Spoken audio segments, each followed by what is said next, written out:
Assalamu alaikum wa rahmatullahi wa barakatuh. Opinioni shqiptar dje u pikëllua me lajmin e vdekjes, largimin nga kjo jetë të njëri prej këngëtarëve të njohur Shpat Kasamit. Allahu e falt dhe e mëshiroft. Nuk do doja të ndalem në këtë rast, megjithse është bo virale në rrjetet sociale dhe në shumë portale, po doja ta shfrytëzoja si rast për disa mesazhe. E para, e lutim Allahun e Madhreshëm që Shpatin Allahu ta falë ta mëshiron, nanës së vet Allahu t'ia freskon zemrën me sabër dhe gajret, ta bën të fortë në përballjen e këtij pikëllimi, e kësaj vështirësie, ashtu sikurse duhet të sillen besimtarët vazhdimisht. Dhe ajo që dua ta them pastaj jashta kësaj është që gjithë ne që flasim, gjithë ne që punojmë, gjithë ne që merremi me aktivitete publike, private, biznese, politik, art, ekonomi, çka do që merremi na, do thot gjithë na kemi afatin e kufizuar të jetesës në këtë botë. Askush me neve nuk e din sa ka me jetu. A 20 vjet, a 30 vjet, a 40 vjet, a 50 vjet, a 60, a 70, a 80, a 90. Ja e shohim për shembull Muhammed Mohatiri, ish kryeministri i Malezisë, 100 vjet i ka bo. Do thot, a jetojmë 10, 15, 20 apo 100, kjo nuk është në dorën tonë, është në dorën e Allahut të Madhreshëm. Mirë po, me çka do kujtohemi ne pas vdekjes, ajo është në dorën tonë. Dhe kjo është shumë me rëndësi. Tani Shpati, tani më i ndjerë, Allahu e falë të mëshiroft, nuk është në mesin tonë, për gjithë na e pranojmë atë me atë që ka thonë, me atë që ka vepru, me atë që kalon pas. Dhe vet e ka dëshmu në shumë emisione që tani më u bënë virale,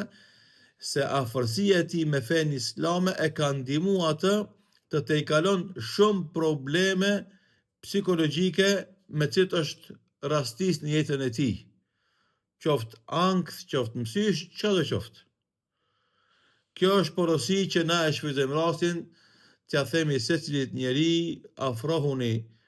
tek feja islame, afrohuni tek Allahu i Madhreshëm, i gjithë mëshirshëm, i kujdesshëm, dhe që ka dëmshuri dhe përdëles për njerëzit, afrohuni te Allahu i Madhreshëm, afrohuni te rregullat e fesë islame, do fitoni ju personalisht, ashtu siç ka fituar edhe Shpati, Allah e mëshiroft. Dhe ajo që kalon pas modestia e tij, megjithse shumë i ri arriti famë, ai ishte njëri modest, jetonte në mesin e shoqërisë ku ai jetonte këtu në Shkup, dhe do thot kjo është një vlerë shumë e madhe të cilën duhet ta kemi parasysh gjithë ne. Edhe ai që ka pushtet, edhe ai që ka famë, edhe ai që ka pasuri, edhe ai që ka fuqi, modestia është ajo që i bën edhe më të mëdhej ata. Arroganca, mendjemadhësia nuk i bën dobi askujt. Pastaj, ajo që duhet ta kupton rinia është se çdo sukses fitohet me mund, me punë, me angazhim, me lodhje. Edhe në mejdanin e muzikës,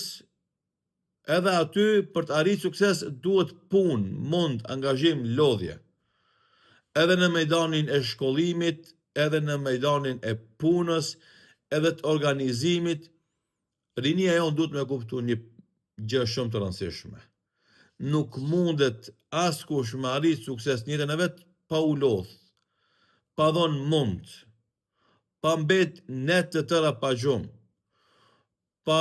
qenë aktiv ditë të tëra në një projekt. S'mundet. Të gjitha format tjera nuk i bin sukses afat gjatë. Ato mund t'i bin sukses afat shkurt, sepse nuk i kanë këto parametra brenda vetes së vet. Dhe kur u përhap lajmi i largimit nga kjo jetë, i vdekjes së shpatit, më kujtu një ligjërat që kam mbajtur para 5-16 viteve, Këshill për Pendim, ku ishte i pranishëm edhe ai në atë ligjërat, edhe më kujtua që të gjithë ne duhet të ndihmojmë njëri tjetrin që të pendohemi, që të kthehemi tek Allahu i Madhërisëm, ai që ka krijuar gjithësinë dhe njeriun, dhe vetëm duke qenë afër tij jeta ka kuptimin e duhur dhe jemi të mbrojtur nga të gjitha sfidat, peripecit dhe do të teste që i kemi në jetë. Duke qenë afër tij, duke qenë të nënshtruar karshi urdhrave të tij, duke tentuar që kërkojmë falje prej tij çdo herë që ne e gabojmë, ai jemi njerëz dhe është e zakonshme të gabojmë, të kthehemi Allahut të Madhërisëm dhe të kërkojmë falje prej tij, dhe duke i përmbush obligimet tona karshi tij, duke kërkuar falje prej tij për gabimet tona, duke u kthy çdo herë që ndodh për shkak arrogancës, mendjemadhësisë tonë subjektive që kemi karshi Zotit, mu largu, nëse kthehemi çdo herë që largohemi tek ai, Allahu e hap derën e pranimit dhe na mbulon me mëshirën dhe bekimet e tij. Allah e mëshiroft shpatin, e inshallah vdekja e tij bëhet shkak që të gjithë kolegët e tij të reflektojnë dhe të mundohen që edhe me këtë aktivitet që bëjnë, me muzikën, megjithse fetarisht është diskutabile goxha shumë këtë çështje, por sidoqoftë ata që nuk i marrin qëndrimet tona, marrin qëndrimet e tjerëve, edhe me këtë aktivitet të mundohen të kontribojnë që të nxisin rinin drejt vlerave morale, që me aktivitetet e tyre të mos kontribojnë në degenerimin moral të rinisë sonë, videoklipet, spotet që i bëjnë ata, të mos manifestojnë pandershmërinë, degenerimin moral, zhveshjen, lakurisin si vlerë, mos të paraqesin. Pra edhe tekstet, edhe videoklipet, edhe aktivitetet që i bëjnë në vende të ndryshme, ta shfrytëzojnë rastin që të gjitha këto aktivitete t'i nxisin rinin ton për t'i ruajtur vlerat tona fetare dhe ato kombëtare, dhe të ruajmë familjen, të ruajmë çdo të ri dhe të re nga degenerimi moral, nga konsumimi i alkoholit, i pijeve narkotike, të cilat janë fatale për shumë të ri dhe të reja, dhe normalisht tradhtia, marrëdhëniet e cila do thot fillon sikurse marrëdhënie dashurie, po kalon marrëdhënie hedoniste, nihiliste, të shfryzimit të njëri tjetrit për të shfry epshin, tradhtit në këtë rafsh, pastaj kalojnë në pikëllime, kalojnë në ankth, në shqetësime, derisa njerëzit mendojnë se vetvrasja pastaj mund të jetë zgjidhje. Ta që merren me këtë pjesë të rinisë dhe që merren me këtë aktivitet, duhet të kenë parasysh se duhet përcjellin energji pozitive tek rinia jon, porosi pozitive tek rinia jon, që ata truajnë veten, truajnë prindërit e tyre, familjen e ngushtë që kanë, dhe të ngrisin vetveten duke e shtu diturin, duke e shtu vullnetin për punë, energjin pozitive, qasjen optimiste të jetës, lidhjen e tyre të vazhdueshme me Zotin Allahun e Madhërisëm, dhe të kujdesen për vlerat morale, dhe pa marrë parasysh momenteve të caktuara që ata mund të shlirojnë veten dhe të jepen pas dëfrimit, argëtimit, përsëri çdo herë duhet t'i kthehen Allahut,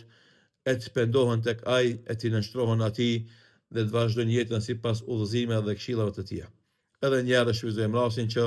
ta lutim Allahun e Madhërisëm që shpat kasapin Allahu ta falë, ta mëshiron, familjes së ngushtë Allahu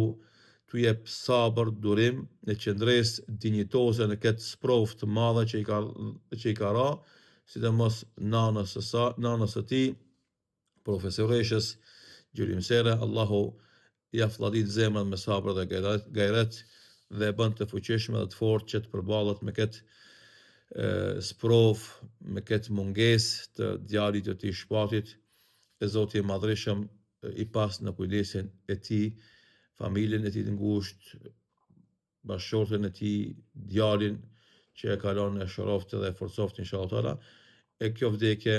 u boft mësim dhe porosi për gjithë ne që të mbledhim mend, të kujdesemi,